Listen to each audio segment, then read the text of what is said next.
يبلغ السابعة من عمره، إلا أنه أصبح الإمام والخطيب الأصغر والأشهر في الأردن بأكمله.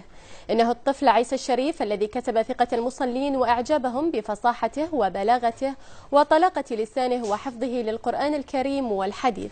الشيخ الصغير ذاع صيته في مدن ومحافظات الأردن بعد إلقائه لخطبة الوداع الشهيرة، والتي أهلته أكثر ليكون إماما وخطيبا لمئات المصلين في المساجد دون استشعارهم للحرج.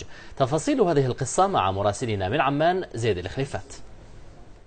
بسم الله الرحمن الرحيم. رغم صغر سنه ونعومة أظافره، استطاع الطفل عيسى الشريف ذو ال6 أعوام أن يوحد الصفوف والقلوب بخطبته المعتدلة التي تدعو للوسطية والابتعاد عن الغلو للعام الثاني على التوالي. واستطاع أيضا أن يؤم جموع المصلين في صلاة التراويح في معظم مساجد الأردن.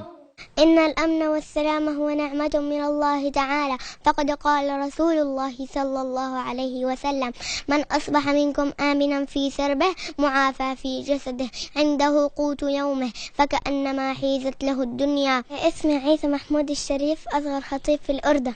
قبل 2 بلشت أخطب وبأم في الناس، ويعني هيك. كل يوم لازم يكون في جامع مختلف في الحي أو في برا منطقتنا، حتى في محافظات تانية. راح على محافظة الكرك، راح على محافظة إربد، وراح على محافظة جرش. لازم يخطب في رمضان في بعض الناس، وهي موجودة. وفي الجوامع عنا كتير لازم يخطب ويصلي. دين مزروع في البيت وفيه وكل شيء، بس كمان مهتمين فيه أكاديميا، لأنه إن شاء الله أنه هو بعقله أنه يكون طبيب قلب، يعني مو انه بس نروح للمجال. فهي عنده موهبه ونحن عملنا بيها، وان شاء الله ينفع فيها قربنا الاسلام والمسلمين. الحمد لله غفار الذنوب، الحمد لله ستار العيوب.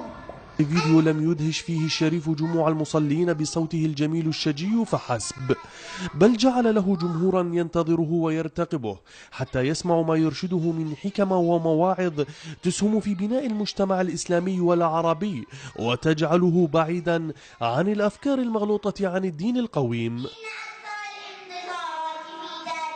من ناحية شرعية ومن ناحية فقهية، جمهور الفقهاء على جواز إمامة الصبي المميز، ما دام مميز. حتى كان هناك صحابي في زمن النبي صلى الله عليه وسلم كان يؤم الفريضة، ولم ينكر النبي عليه الصلاة والسلام يعني هذا الفعل. ولما حكوا الشيخ عيسى يعني بدور عليه، أنا قاعد بين الشيخ صدقا، فلما سمعت صوته يعني فعلا إنه الإنسان سبحان الله، يعني حتى في جنبي مصلين وأنا منهم، يعني أغرقت عيننا من الدموع فعلا.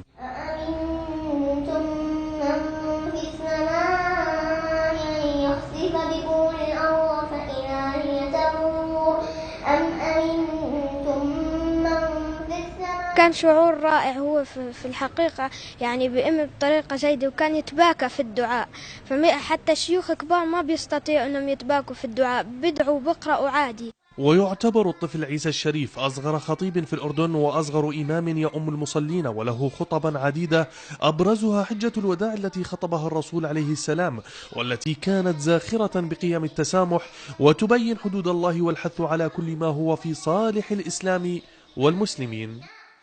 النشأة السليمة التي يعيشها الطفل عيسى جعلت منه أنموذجا ونبراسا للعديد من الأطفال، وجعلت منه إماما وخطيبا صغيرا في سنه لكن كبيرا في رسالته والتزامه لدينه وعقيدته.